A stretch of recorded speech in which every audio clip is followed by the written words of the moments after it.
Detroit city government is a service institution that recognizes its subordination to the people of Detroit. The city shall provide for the public peace, health, and safety of persons and property within its jurisdictional limits. The people have a right to expect aggressive action by the city's officers in seeking to advance, conserve, maintain, and protect the integrity of the human, physical, and natural resources of the city from encroachment and or dismantlement.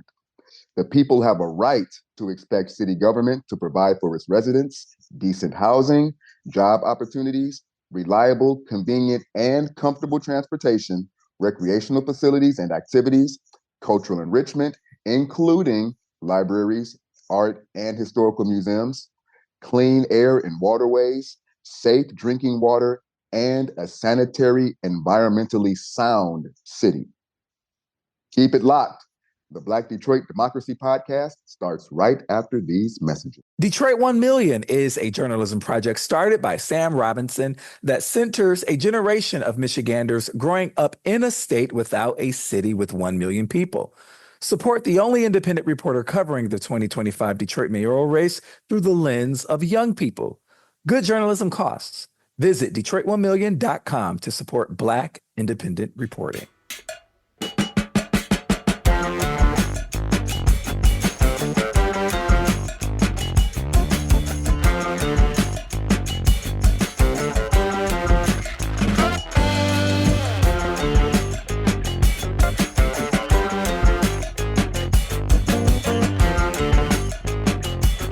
Wake up, Detroit. Welcome to the Black Detroit Democracy Podcast. Every week, we open this podcast with a reading of the preamble to the Detroit City Charter, read by the one and only Bryce Detroit. The City Charter is our constitution, which defines our rights and the way government should work. I'm Donna Gibbons-Davidson, President and CEO of the Eastside Community Network. And I'm Sam Robinson, founder of Detroit 1 Million. Thank you for listening in and supporting our expanded effort to build another platform of authentic voices for real people in the city of Detroit. We want you to like, rate, and subscribe to our podcast on all platforms. The purpose of this podcast is to encourage Detroit citizens to stay vigilant in the fight for justice and equality, with a special call to action for Black Detroit. We seek to build awareness of our history as a gateway to freedom, a beacon for justice, and a laboratory of liberation.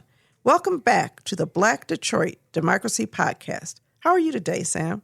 I'm doing amazing. We are less than a week away from Detroit's August 5 primary election, and I am busy talking to voters, getting out there in the streets, hitting doors, and some of these, candidate forums. I think we had the last candidate forum. I think Bridge Detroit held one last week. It was at Palmer Park. It was supposed to be held at the new band shell. I don't know if you've seen that, been over there.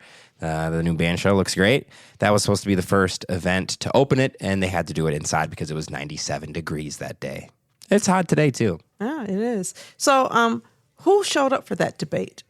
Let's see. I think we had... I actually don't know because I did not attend. But I do know that... Okay, that's all right. Mary was not there, and Solomon Kinlock was not there either. All right. What about Craig? No, I do not believe James Craig was there. It was focused on parks, but I could be wrong. I actually do not know. I was not there. Okay. But yeah, it's been a long circuit of attending these candidate forums, hearing from voters that go to these candidate forums, hearing from folks that are upset that candidates like James Craig and Solomon Kinlock aren't going, hearing from their camp saying these forums aren't where the voters are.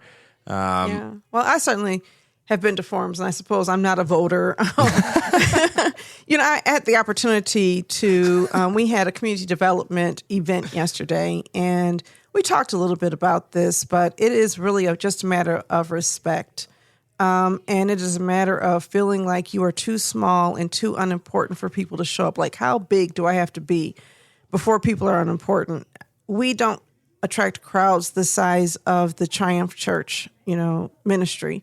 And so maybe there's this thinking that if I can have all these people in my church, you are small fish and I'm big fish. And that will carry over into the mayoral office, but that doesn't feel good. I have to say, though, this week has been really good for me in one way, and that is that it's, mid-year. We're in the middle of this very challenging economy, and there are a couple of grants that are coming through, one which is much larger than I expected, and I got word of that yesterday. And so it's one of those reminders to be encouraged that when you try to do the right thing, good things can happen, even in tough circumstances. So it's a good day for me to remember. Well, congratulations. Also, thank Yeah, you. that's great. That, we are not entirely dependent on government, that there are people who care about the work that we do, and that's the right message for today. But, let's talk about, it's time for Word on the Street. It is. Yeah, we had a few words on the street. We got campaign finance that happened, came down. We saw that Mary Sheffield was, the top fundraiser. She altogether has raised $1.2 million since she formed her campaign committee more than a year ago. Since January 1, she has raised almost $800,000. I think it was $730-something thousand. Solomon Kinlock came in second. He raised $407,000. Santiel Jenkins raised $400,000. Caveat in there is that she loaned her campaign $71,000 of her own money. No, wait a minute. Yeah. Kinlock loaned his campaign about $97,000 in in-kind expenses. And so if that's a loan, I wonder if there is a cash payment for those in-kind expenses. It's really interesting when you look at his record, campaign finance records, and you see the names. You see the treasurer of the church did a max contribution, and Robin Kinlock, who also has a role, that's his wife, within the church. She also gave a max contribution, or right near that max. But Todd Perkins is another candidate that gave himself a loan. But I'm wondering about an in-kind loan. I really want to research what an in-kind loan to a campaign is. If it's a loan and you loan in-kind services to a campaign, does the campaign get paid back with in-kind services, or does the campaign get paid back in cash? That was an interesting little caveat. You can look it up, but it was kind of weird to me. One of the interesting things is if you look at, and I haven't been able to do this, I wanted to do this today, but I got caught up in work. What is the percentage of, individual small donations for each of the candidates? Now, I think Bridge Detroit reported a number of small donation candidates to Mary Sheffield, but I didn't see that for the other candidates. It seems like the one who got the least number of really small donations may be Durhall, because Durhall seems to get substantial support from corporate entities. Well, I would say the person that got the least amount of donations from individuals was James Craig. Oh, I'm sorry. And Joel Hashim and John Barlow. Well, Hashim and John Barlow, less than $3,000 combined between, I think a little bit more than $3,000 combined. I think, Barlow did $2,500, and then Joel Hashim did $1,094. That's a bare bones campaign. I'm going to say this on the air because I never published this to Twitter nor to, and Detroit 1 Million. John Barlow last year told me that he was going to raise $5 million. And I didn't know at that time if he was sort of trying to speak that into existence, or he had a sort of naive understanding of how you raise money in elections, because I told John Barlow, I said, where, from who, like what? I think how are you going to do is that? a very nice way of putting it. And I don't know if he was just saying that or what. I'd have to go back to John Barlow and say, why did you tell me that you were going to raise $5 million when you literally raised, I could ask in a very cruel way, and I mean this. Does that even matter? Like, I think John Barlow is not a significant competitor in any way in this contest. No. And I think that he overestimates his value and his worth. And I didn't really have a favorable opinion of him based on our interview with him. But when I saw that he was harassing women, that really turned me off. So, but Mary Sheffield, let's talk about Mary Sheffield's campaign. Yeah, she got some Samuel L. from Jackson. Samuel L. She got Cookie Johnson. That's Magic Johnson's wife. Erica Alexander. She played Maxine Shaw in Living Single. Her character went on to inspire, I think, a lot of women to pursue careers in male-dominated fields. One of my daughters uses Maxine Shaw as her name on one of the social media apps. So, yeah, Maxine Shaw has definitely inspired folks in my home. Yes.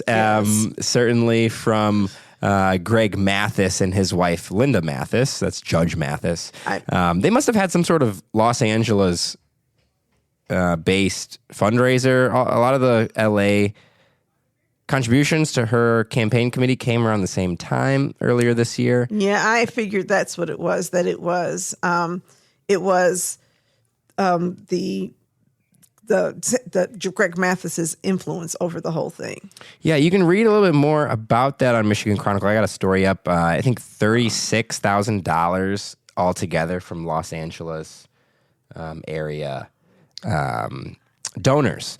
Todd Perkins might have surprised some folks. He raised more than $200,000. He only had $82 remaining in his war chest, his campaign account.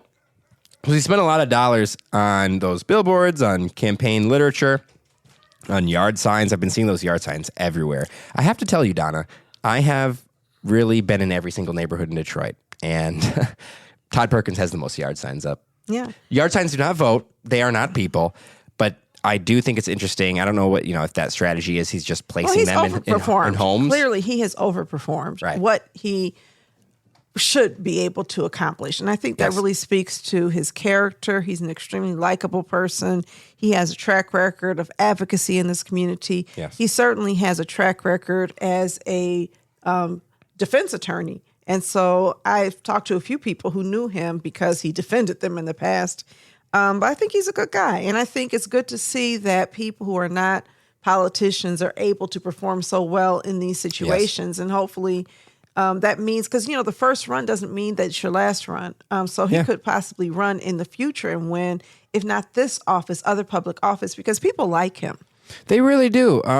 During the Charlie LaDuff, DeVos-funded debate, they were asked, I think this is one of the better questions asked, actually. I think it was Karen that asked this, Dumas, who would you vote for if not yourself? Most of the candidates said Perkins. That sort of behind the scenes, I'll give you guys another behind the scenes here. At a Southwest Business Candidate Forum, I talked to American Coney Island owner Grace Karros. Grace Karros employs Charlie LaDuff and provides him health insurance. She donated $600 to Sheffield's campaign. I did notice at that early debate, it did seem like LaDuff had a favorable attitude toward Mary Sheffield, and follow the money, I suppose. So you see that $95,000 loan. Yes, I've just pulled up the $95,730 Kinloch that he loaned himself of in kind, though. A lot of those donations, the highest donations came from members of his church or church leaders across the state. There was a pastor in Indiana. I think there was a couple pastors in Indiana that gave him near the max amount. Pastors supporting Mary Sheffield. Right. Go ahead. But I want to point out the difference between a cash and an in-kind loan is an in-kind loan is when you provide goods or services to a campaign with the expectation of being repaid later rather than making a direct monetary contribution. So he, on his campaign finance report, is listed as having loaned his campaign $95,000 from himself as in-kind services. What in-kind services did he provide that would be repaid through cash by the campaign is my question, because that's a significant sum of money from the candidate himself. It's unusual. Nobody else has loaned their services to their campaign. I would assume that if I'm running for office, my services are part of what's expected of me. But this feels like it may be a loophole or it may be something special. I personally would have to go to Simon Schuster and ask him. I can't speak on this because I have absolutely no idea. But as a nonprofit leader, right, I know we have to record in-kind gifts. Right. And so in-kind gifts are not the same. I've never had to record an in-kind loan. And I'm trying to imagine me loaning my services to ECN in kind when I work for ECN. If I'm the candidate, how am I also loaning my services to the organization? Is it because I write my own speeches or because I design my own website? What am I doing? Right. That would differentiate that work from my work as a candidate. I'm interested in that, not because of it's Solomon Kinloch. I'm just interested in the impact on campaign law. And maybe we can ask somebody in the future to come. We could ask Simon Schuster right now, and I could call him up, and he would do that. But Simon Schuster, you know Simon? No, he's a great guy. I knew Simon when he was just getting into journalism. He was the former director of the Campaign Finance Network. He currently is a reporter at Bridge, Michigan. Simon is the foremost expert on campaign finance in Michigan, the state of Michigan. Simon Schuster sounds like it's like a publisher, yes, but it's not. That's his name. Yes. Okay. He often gets you do understand why on Twitter. When you said you're going to ask Simon Schuster, I thought you were going to look it up. No. There's I'm going to ask a person named Simon Schuster. Well, maybe we can have Simon Schuster come on. Yes, we could. And he's great. ask him to help, us understand these campaign terms. He lives in Lansing, but he is down here frequently, and he actually lived in Detroit for 2 years, from 13 to 15, I believe. Yeah. So I see Simon quite often, actually, and he's been over to my house. He's good friends with my roommate and NPR, Michigan awesome. NPR reporter Colin Jackson. And so we all know each other. I mean, if I was his parents, I would have said, oh, wait a minute, my last name is Schuster. I'm going to name my child Simon Schuster because that's really cool, right? And it sounds like that's what happened. What they did. Yeah. James Tate is the city council pro tem. Very interesting because he sits right next to Mary on council and is her sort of, deputy when Mary is not at council as serving as president. James Tate is, he gave Kinloch $1,000. And so I thought that was really interesting. I mean, James Tate is also a pastor. Yes. And so, I think that there are people who belong to the church and or are affiliated with the church who support him. It's interesting because I know some people who gave $500 to both his campaign and to Santil Jenkins' campaign. Yes. These people belong to the church, right?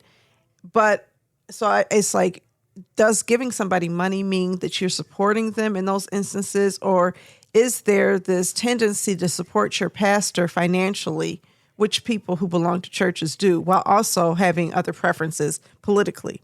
Right. Well, he did not give any money to Mary Sheffield's campaign, so I'm going to say that he's supporting Kinloch. I would imagine that he didn't support Mary Sheffield. Mary Sheffield is city council president, and getting there is a political process. She leapfrogged a number of people who thought maybe they should be council president, and that speaks to her political skills. Yes. Because getting other members to elect you into this role is not easy. And I know other people who have wanted to be, who want to lead city council who never were able to do so. So I think it speaks to a certain level of political acumen that she doesn't always get credit for. It doesn't mean that there's not things, because sometimes when you're rivals and you work really closely with somebody, you know things about them that other people should not know. And so maybe he Can I ask you, why don't you think any of her council colleagues currently are supporting her publicly? I mean, I looked through all of the campaign statements, and I didn't see her city council colleagues supporting other people other than Kinloch. And maybe I have to read it through. No, I mean like in endorsements. Like no one has come out and stood with Mary Sheffield's campaign, not Angela Whitfield, Callaway, Mary Waters, Coleman Young, Gabrielle Santiago Romero, or Letitia Johnson. I think that, or James Tate. I think that most of them are not going to politically align themselves. There's two colleagues, Mary Sheffield and Fred Durhall. And neither of them have gotten their colleagues' support. And I don't think that means that they will not vote for them. Sure. I think it could mean that I want to remain politically neutral. If I put my money on the table or I do things like that, if I'm also running for re-election, first of all, that could be a problem. I know that there are also people who work with her. I know one person in particular who does not trust or like her. And so when you're working with people, again, very closely, a lot of times you develop opinions of them.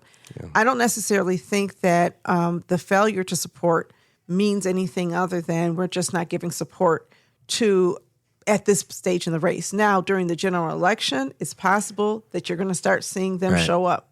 Right. I would expect it, and I think it is notable if that were not to happen. Pastors supporting Mary Sheffield include Wendell Anthony, he's a NAACP president, Charles Ellis, who was in the news recently. Yes.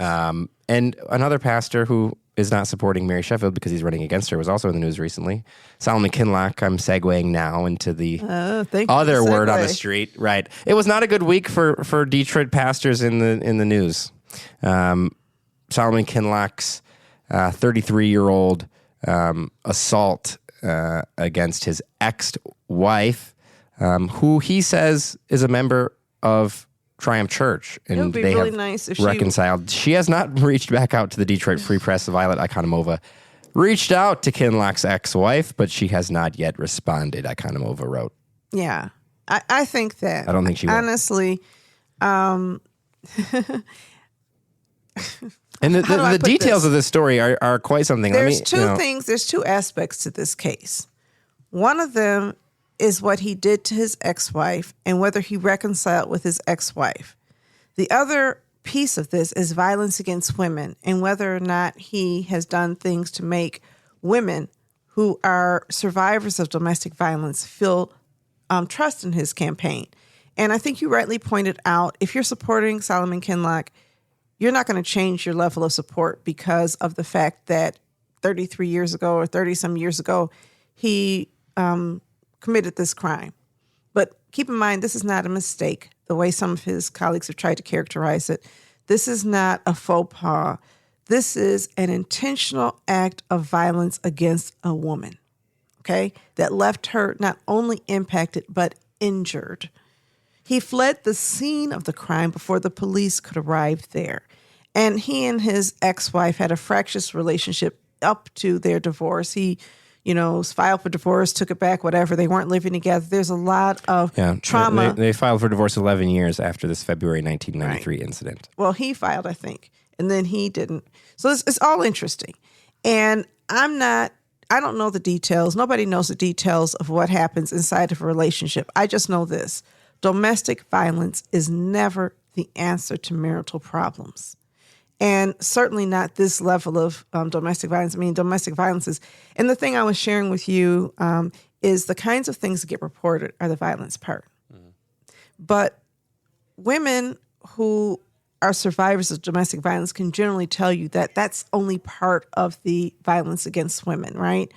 There's the name calling.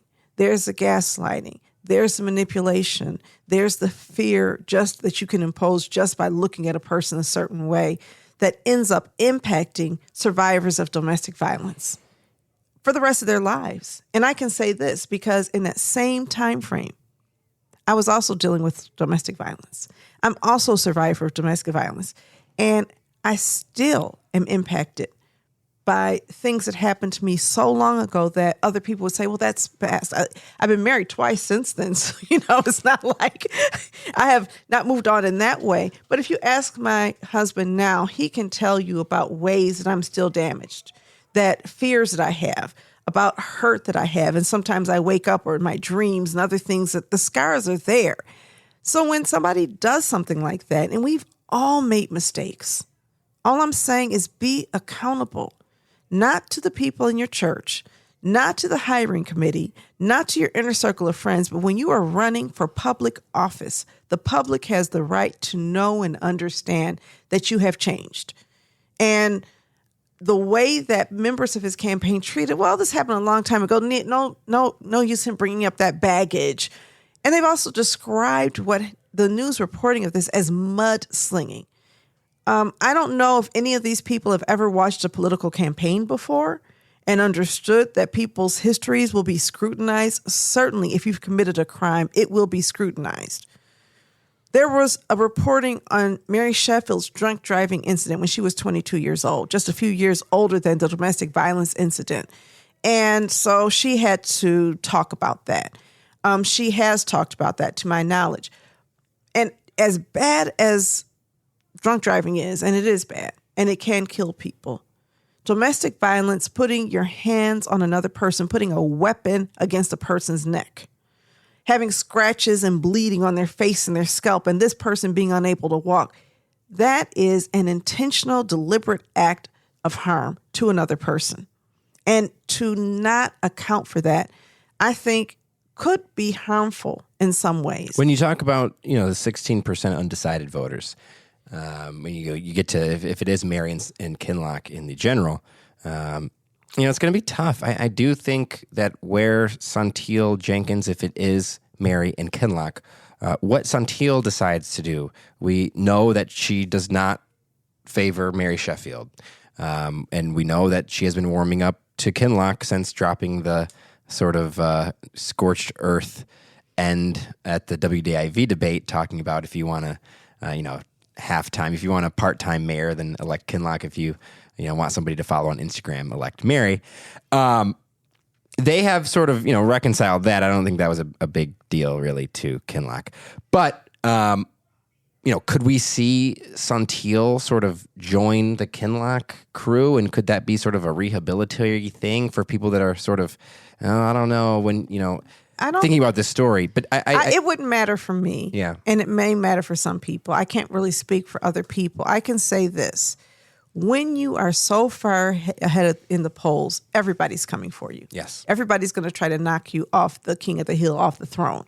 Mary Sheffield has had a commanding lead in all respects during this campaign. And so, of course, people are coming for her that don't come from other people. I think the questions that Santil Jenkins raised, whether or not he would be a part-time pastor or a full-time pastor, are significant questions. And if she decided that they weren't significant questions because she disliked Mary Sheffield so much, or she decided that Mary Sheffield's lack of, availability was more important, whatever, then I think it may also kind of cut against some people who trusted her to be different, because I think people are looking for candidates who are acting on their values around the work that's going to be done. Sure. So I think the real question is whether Santil Jenkins' belief systems align more closely with Mary Sheffield's than his. Now, when I hear them in debates, they actually have very similar campaign promises. And a lot of people, but they're both talking about, for example, the half penny or Detroit penny tax, right? They're both talking about generating new sources of income. They both have similar attitudes around neighborhood development and things that you do. I don't see a lot of sunlight. I think the real question between Santil and Mary is personality. Right. And I would go as far to say, and I'm going to say it, I would go as far to say that they hate each other. I think that there's strong contentious feelings between both Mary and Santil. And again, when you're running campaigns, you're going to generate a lot of dislike for each other, hate each other. I think hate is a strong word. I think that they have intense dislike for each other, right? And that's what happens. I mean, you look at, any kind of, I think at one time, Mary Sheffield perceived Santil Jenkins to be her greatest threat. She's a current council president. Santil Jenkins is a former council president. Mary Sheffield, I believe, lodged the first, grenade at Santil Jenkins when she talked about at the senior home. Yep. And so Santil told me that Mary went and yelled in her mom's face. Yeah. Yeah. I mean, when things like that happen, I'm not forgiving and I'm not forgetting that. Mary did that for political purposes. Yeah. Santil has said things for political purposes. Yes. That's woman against woman, right? But they both love the city of Detroit. Yes. I do believe that. And I believe both of them want what's best for the city of Detroit. So I hope that whoever Santil Jenkins supports, if she's not number two, and I think it's very possible Santil Jenkins is going to be number two actually at the polls.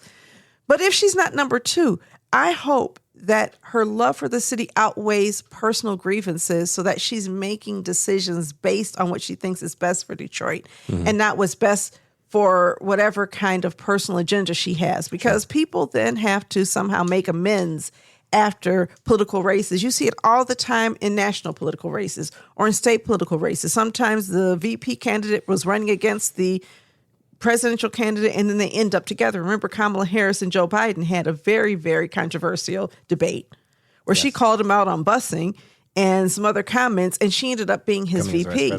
And because he decided that she made him strong. Now, at the end there, I don't think they...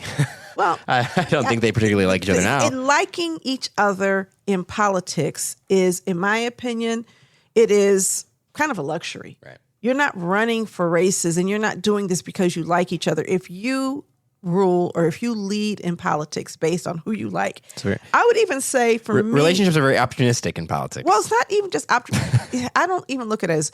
I think this. I run a nonprofit. There's people I like. There's people I don't like who work here, who are partners with this organization, and it's none of their business whether I like them or not. Sure. Okay? I have a responsibility as a professional to put the needs of this organization above my personal needs. My personal friendships, that's a personal problem.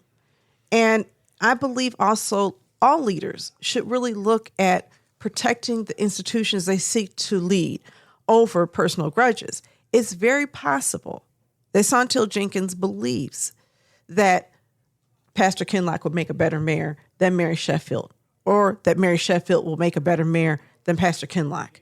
Whatever she believes, I hope that she throws her support or stands down and allows the voters to decide. Because I think, the other thing is, if I was running and I was number 2, I try to figure out who to put on my ticket, or because they don't run together. This is going to be my deputy mayor. Sure. I'm going to team up with you, and I'm going to try to figure out a place for you in my administration. And you saw that that's what Barack Obama did with Hillary Clinton. And she was her campaign against him was aggressive. It was racist. And yet she was Secretary of State because he understood the value and utility of giving her a place in his camp. So this is what politics looks like. And the reason it makes sense to do this politically is because in politics, you have to build support for the things you want to do. And the support that you need is not just from the people who like you. It's got to be from people who see that there's an interest in them in helping to get things done. So it can be opportunistic, but it's also just the way that power works. That's the way that leadership works. Great leaders know how to work with people who have hurt them, let them down, disappointed them, and people who they love and admire. And, so anyway, that's just my little commercial for let there be peace between these women. And I hate to see women pitted against each other. They're both accomplished, brilliant women who've done a good job at what they do, given the circumstances, in my opinion. All of the people running for this race are accomplished, intelligent people. Well, most of them. Perkins is an accomplished attorney. Durhal is an accomplished council person or, politician, also having served in the state house. Kinlock is an accomplished pastor. We're not talking about people who have not demonstrated leadership. And so all of them have shown the ability to lead in ways that are helpful to our community. I would say even Hashim and Barlow have shown definitely ability. Hashim. I haven't honestly seen it in sometimes Barlow. I see it with Barlow because he'll be around kids and he's like a coach, and so I've seen leadership in that. But that's not quality. The kind of leadership Not that I'm as a talking mayor, about. no. leader of people, right? Sure. Have you been able to lead people in a broader Maybe setting? not his peers. He certainly can lead children. Well, yeah, and if he was running for daycare or school teacher, but he's also demonstrated some real ethical challenges. The first ethical challenge that came out was when he hijacked everybody's website. And it was a political stunt that he said, I had nothing to do with it. Well, who had the benefit of doing this? I don't know if you remember this. No. But there was this thing at some point he had taken out, names like Sheffield for mayor. That's actually a very common in state legislative was, races. That happens every time. He did it for every single candidate. Mallory, like the Abdul and Mallory did it against each other. Haley Stevens, like we see that with state legislators all the time. It's very common. It's illegal. Oh, no. It's very common. It's illegal. And what he did for every single council member, because it's illegal, he said he didn't have anything to do with it. It's literally illegal. It's a violation of, I forget what they call it, but it's a violation of law for you to impersonate somebody else. Oh, sure. During a campaign. And he impersonated every single candidate that was known if he was to impersonating, run that's much against him. different. What will happen, and this happened with Haley and Mallory, was they'll put sort of gotcha kind of like, it'll be Haley Stevens for Michigan.com. And when you go to the launch page, it was a picture of Ray, Mallory's husband, and her and their dog being like, haha. Like, that's a little bit different than impersonation. This was Sheffield for mayor, Jenkins for mayor. And when you clicked on the link, it linked to Barlow for mayor. And so that's actually common. That's common practice. It's actually illegal. And so you should tell the state legislators. Well, I will if I ever see them do that. I've never seen anything where everybody it made the news, and people talked about it, and he denied having done that. So it's a practice that should not be done, and I think it's unethical. And I think that what it did was turn me off. But then what he did with those women when he was harassing women, when they were hanging out, he was drunk, he was disorderly, and he was disrespectful. And then he was not apologetic for it and blamed them for whatever.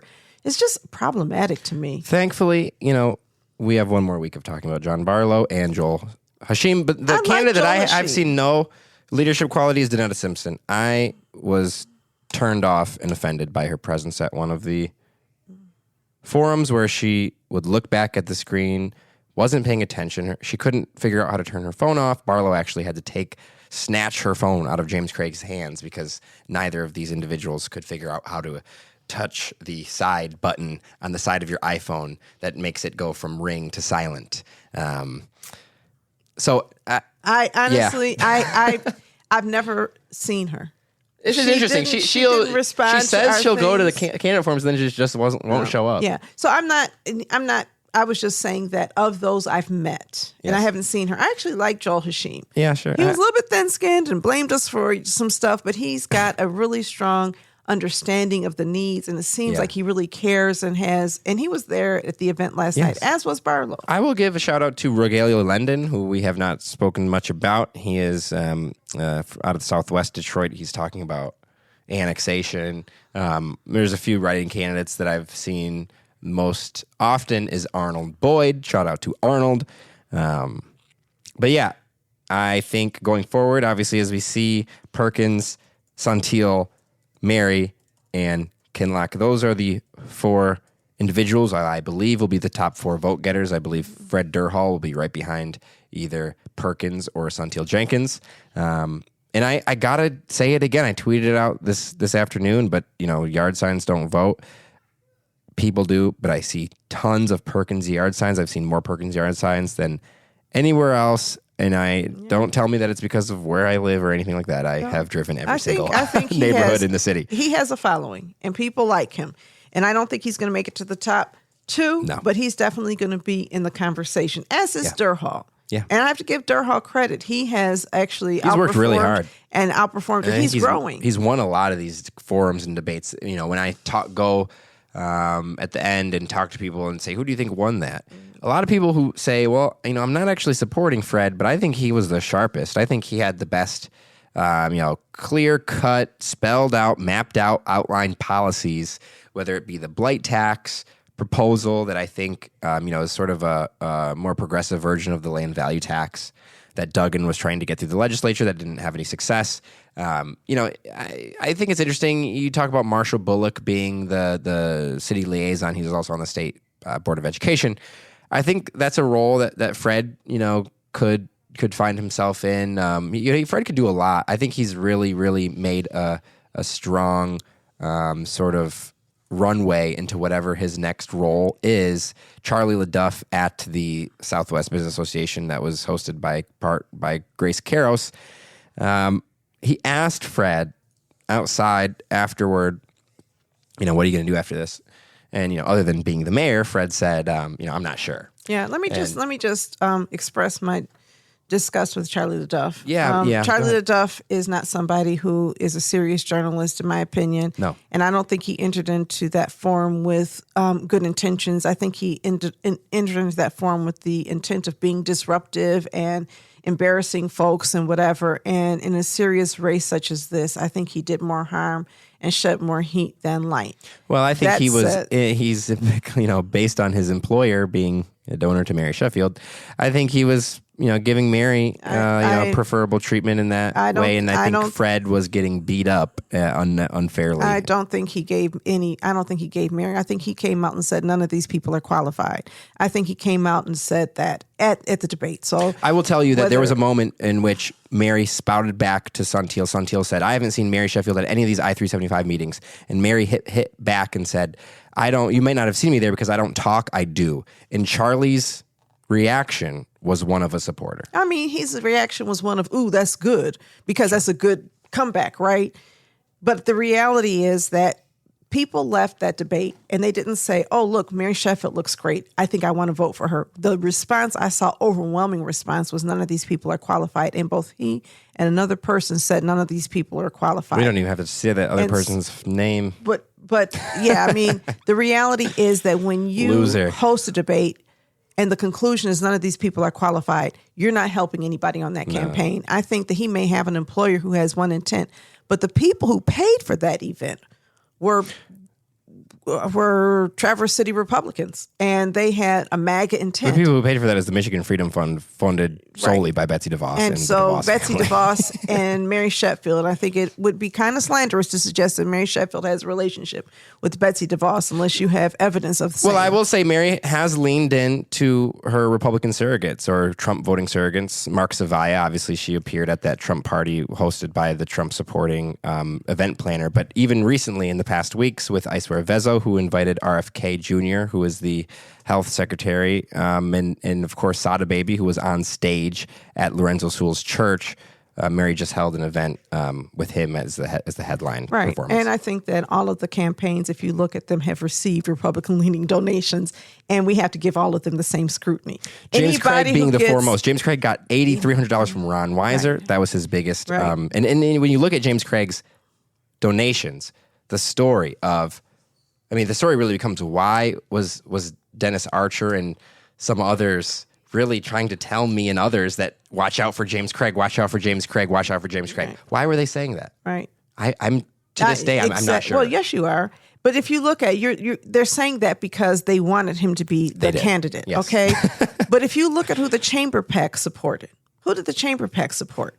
Not Mary Sheffield. They supported Durhal. If you look at a lot of who did DTE support? DTE supported Santil Jenkins, not Mary Sheffield. I think that when you're getting big money, you're going to get big money from places that may or may not be in keeping with the values of your voters, because rich people have the money to support campaigns. And unfortunately, we don't do a great job in our community of supporting candidates, because one of the other stories that came out is most of the money came from outside of Detroit. Yes. So whether or not we believe that DTE has Republican leanings, I think that we can look at how they make campaign donations in the state and see that they do. Yes. That Interesting. It does not make Santil Jenkins a Republican. Right. When she had to come out in a campaign, in one of the debates, they said, "Who are your corporate folks?" And she listed DTE among them. And, there's a lot of people who don't love DTE right now and believe that we need to have legislation against DTE.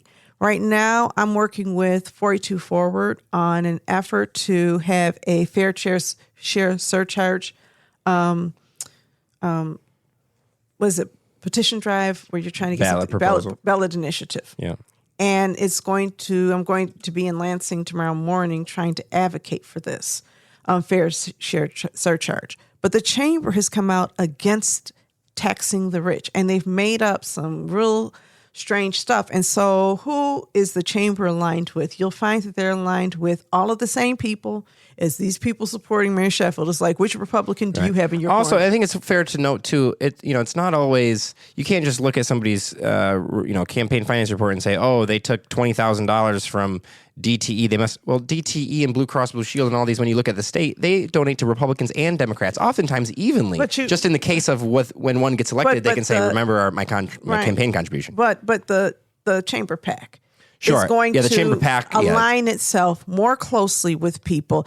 And, so some of these people, they may give equally. And a lot of them give, but they don't give equally. If you look, you can say, okay, this person gave to all of these campaigns. And that's one of the things we may want to take some time to tease apart, because, in fact, it is not usually just equal. But I think that if we're going to call people out for having Sada Baby is a rapper, and she has a whole bunch of rappers supporting her. Detroit hip-hop artists have always been her little strong suit. And so I think he appeared on stage, but he's certainly bigger than that stage in terms of the Detroit community. Sure. And he is bigger than being a Trump supporter. So I think that he is a Trump supporter. But the reality is that's not, have Detroit residents disavowed him as being a Trump supporter? Has he been alienated? Vezo, in more, there's more political issues surrounding Sada Baby himself, which is I could get into, but I'm not. But Vezo received a lot of criticism, and he recently spoke about that criticism on Kid L's podcast. I tweeted out a clip of Vezo talking about, and Peasy as well. Peasy was, I think, one of the more vocal Trump supporters also. These people are all managed by a woman named Chanel Dominique. Chanel Dominique also gave Mary money. So did Ice Cube. Ice Cube, Killer Mike, Snoop, what's his name? Nelly. These are all Trump supporters too. The reality I don't know that Snoop Dogg is a Trump supporter. Okay, I'm sorry. Well, if he performed at the if Sada Baby appearing at a Trump event and Snoop appearing at a Trump event are not the same. Very different. No, but very I different. know Sada was on stage with Trump. Snoop was performing at an event hosted by, I think, Dave Ackman. At a Trump inauguration event. Yes. And so we can split hairs and give one person the benefit of the doubt and not another. But the reality is that the hip hop community, Sexy Red supported Trump. She went back on her support. Okay, She actually disavowed it. And Snoop Dogg has since, taken the criticism and said, I'm not a Trump supporter. Okay, but all I'm saying is I doubt very many black rappers are Trump supporters right now, because the reality is that Trump is coming out against black people in spades. And so there's a lot of regret that goes around. What I'm saying is we have to have a consistent ruler. We can't decide that this person who supported Trump is worse than this person who supported Trump just because I don't like who this person is affiliated with. So we don't like Mary Sheffield, so therefore her Trump affiliations matter. But this person's Trump affiliations don't matter. I don't hear people talking about that as... Well, I know, but even as we're discussing the campaign, I think it's important that we give equal accountability to the fact that dark money, that bad money is coming into this campaign. I think that the truth is that most of the money coming into this campaign is not Detroiters. Yes, that is true, yes. And you can go read about that on... Malachi made a felt map on Bridge Detroit if you look up top mayoral candidates. I wanted to add, too, it was interesting to me, the chamber PAC, different than the Detroit Regional Chamber itself. The Detroit Regional Chamber's chief diversity officer, which they still have, Sherry Lynn Farrell, she also donated to Solomon Kinloch as well, sort of breaking from the PAC. That is not the actual Detroit Regional Chamber. It's very much like Fannie Lou Hammer. Yeah, she's not giving on behalf of the chamber. Yes. That's her job. Yes. The chamber PAC speaks for the chamber itself. And the chamber PAC is also just endorsed Mike Duggan, who, whatever. But I'm just saying that I think it's important to understand, because sometimes we have gotcha moments with some candidates and not others. The reality is that we're getting money from outside Detroit. Probably the person who has the least amount of money from those sources is Solomon Kinloch, because Solomon Kinloch has a lot of donations that are small, that look like church donations. And so it'd be easy to go through that. I don't see many PACs supporting him. I don't see many. He actually received $0 from California. Mary received $36,000. And the idea that Mary, somebody asked me the other, is Mary a celebrity? And I say, well, by 21st century standards, she does have a considerable Instagram following that I believe is well above 40,000. She is networking in Chicago at fundraisers with folks that supported Brandon Johnson's campaign. She is close with, through her father, with Greg Mathis, Judge Mathis. And Judge Mathis has, his Hollywood, LA connections. So I think it's kind of interesting.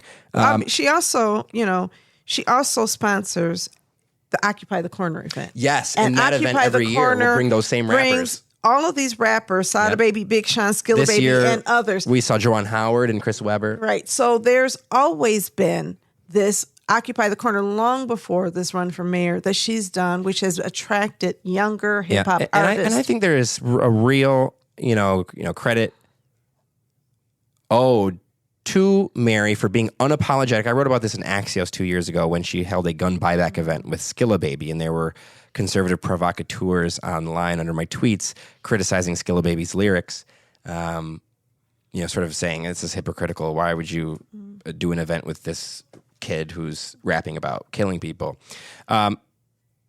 Mary understands, and this is, Isra Vezo said this. You can go on my Twitter and search through my videos. Mary understands that community, I think, better than anybody that's in elected office. Does that community, how important is that community to Detroiters as a whole? It's very important to me. But I had this conversation because I don't know that those individuals live in Detroit. But I think there's two things. There's the culture and there's the people. Yeah. Okay? The culture, youth hip-hop culture, is part of Detroit. It is. And young people... It's one of our greatest exports. Yes. And so when you look at 30 and under being part of that culture, 30 and under Black folks being part of a hip hop culture in Detroit, by and large, not everybody, right? Then really she is reflective of, or she's connected to that under 30 hip hop culture. Mm-hmm. The fact that one out of that you have 10 times more, voting participation by people my age than people under 30, right, speak to the fact that nobody's really doing a great job politically in reaching young people. The reason so many people in hip hop community reached out to Donald Trump is because Donald Trump reached out to them. Right. And, in some instances, it's like, well, he sees me. They don't see me. I think a lot of people see the Democratic Party as appealing to respectable Black people and not Black folks who don't meet those respectability standards. And so sometimes there's the protest vote, since Democrats are on my side, I'm going to vote for the other guy. And I think a lot of that was what was happening there, as opposed to true alignment with Trump's messaging. It was more so, you know what, Kamala, we see you, you're not about us, you're not for us. Whether fair or unfair. Right. That's how I think a lot of people feel is politically invisible and irrelevant. I think it is up to politicians to make people or to bring people into relevance in their campaigns.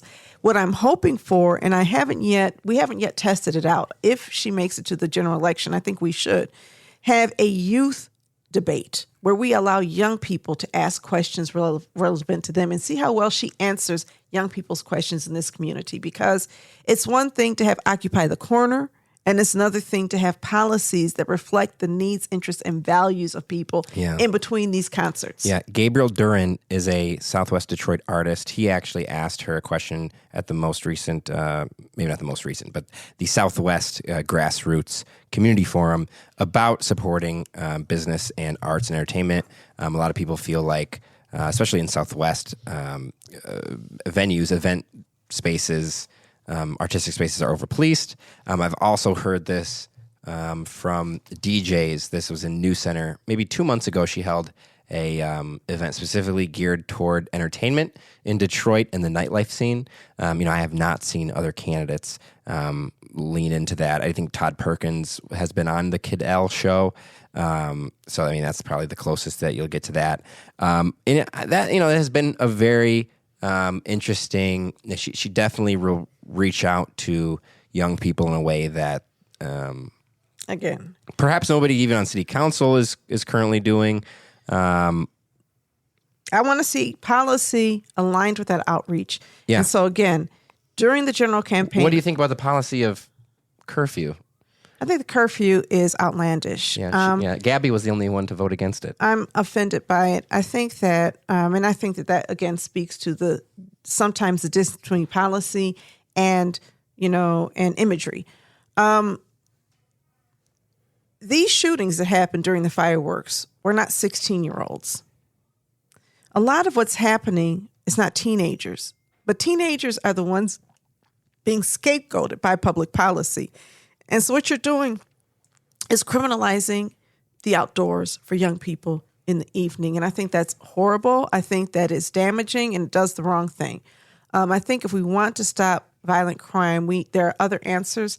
It's a really, really bad answer to me, and I'm offended by it. And yeah, it was interesting to me to see the young people parade this. I just think about if this is happening in a white community, and this is would never.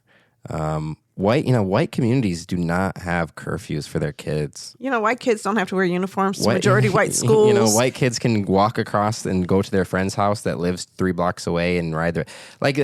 growing up, spending 12 years in Midland, Michigan, and then just hearing it's lights out on curfew, and if not, your parents are going to get fined. That's a constitutional issue. In Midland, that's be like...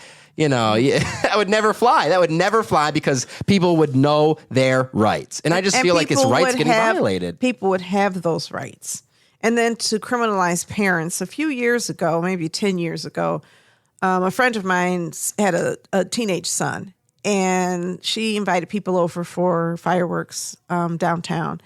And her son and his friends went to Buffalo Wild Wings. And they were going to be there past 8 p.m. And I remember the panic. And so I went to Buffalo Wild Wings to sit with them so they would be safe and they would not be arrested. But imagine having to sit down with these 3 nerdy kids right? Because they were like the least threatening people in the world, but knowing that they could be harmed. And I'm thinking of 2010 and 11 and 12 of me being young, 14, 15, 16, always out. As soon as I was turned 16, all my friends had cars. We were out until midnight. Well, I mean, listen, I was out until past then, okay? Listen, no, serious, I used to hang. We hung. We were hanging out. And I think about all the things that we did that would be criminal right now. Right. And things that people get in trouble for but not have records for. It's ridiculous. And then you have the other issue. And the other issue is selective enforcement. If you have a kid who seems very clean cut, who seems very respectable and coming from the right side of town, and you have a kid who is, white living in Detroit, will they be treated the same as a kid who doesn't fit those respectability images? Or will police target certain types of kids because you look like thugs? And that kind of policy opens it up to interpretation of police officers about who gets to be here and who does not. I'm offended by it. I think that that should not have happened. Unfortunately, in an election year and otherwise, people are always thinking about getting reelected. And, being anti-youth sells, especially anti-Black youth. It is a political to other charm. Black people, though. Oh, absolutely. Absolutely. Because internalized racism is racism, right? And we think, what is the phrase that we call our kids now? We don't even call them kids and children. What do they say? I don't know. They say YNs. Oh, I don't even. You see, it's online culture. You don't even know. All the people are laughing now listening to this. I have no idea. Donna, you are going to learn today YNs. That's what they call the kids with the masks on. Okay, I want you to They're know. Called YNs. This is why I do the podcast with you, so I will know how young people think. Ask your son. Ask her, what's a YN? Well, my son is in California, in LA. He knows what that is. I bet he doesn't. He does. No, I promise you he does. It's okay. I'm going to ask him, and I doubt he knows, or he will. Okay, maybe he does. He lives his life. It's so funny. He's like, this Black gay male who walks through the world like he is not subject to any level of discrimination. He carries himself in such a way, and he just tunes it out.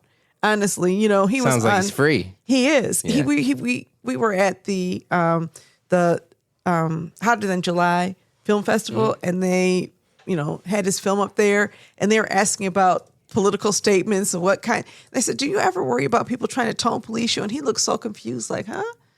Because he doesn't really care. And he's always been that way. He's always had a way of just knocking things. So maybe he does know about it, but it doesn't bother him. And that doesn't mean he's not bothered by racism or homophobia. It just means that you don't hear him complaining about it a lot. Anyway, this is great. I'm really excited about the fact that we are going to come to you next week, just after the elections. Whoa, this is so long coming, guys. I really thank everyone that has told me that they've listened to this. But go ahead. Yes, I am. I'm so excited about next week. Thank you so much for listening to the Black Detroit Democracy Podcast. Be sure to like, rate, and subscribe to our podcast on all platforms. And, of course, support Black independent reporting on Detroit1million.com because good journalism costs. And also support Sam on the Michigan Chronicle. He's doing an excellent job in political reporting. I don't know if your stint there will extend beyond political reporting, but I know that you're helping to build their readership because you have a following. So anyway, have a nice day and, enjoy and make sure you vote. Please get out there. If you're not registered, don't worry about it. You can register the same day. If voting is your responsibility, if you want change. If you want things to stay the same, stay home. But if you want change, vote. The politicians may or may not agree with what you're doing or saying, but the reality is when you vote and when people on your block vote and when people in your demographic vote, you are treated with more respect than when you don't. When you vote, especially if you're young, you end up balancing the voices of people who are my age who don't know what YN means with people your age who do. All right. Have a nice day.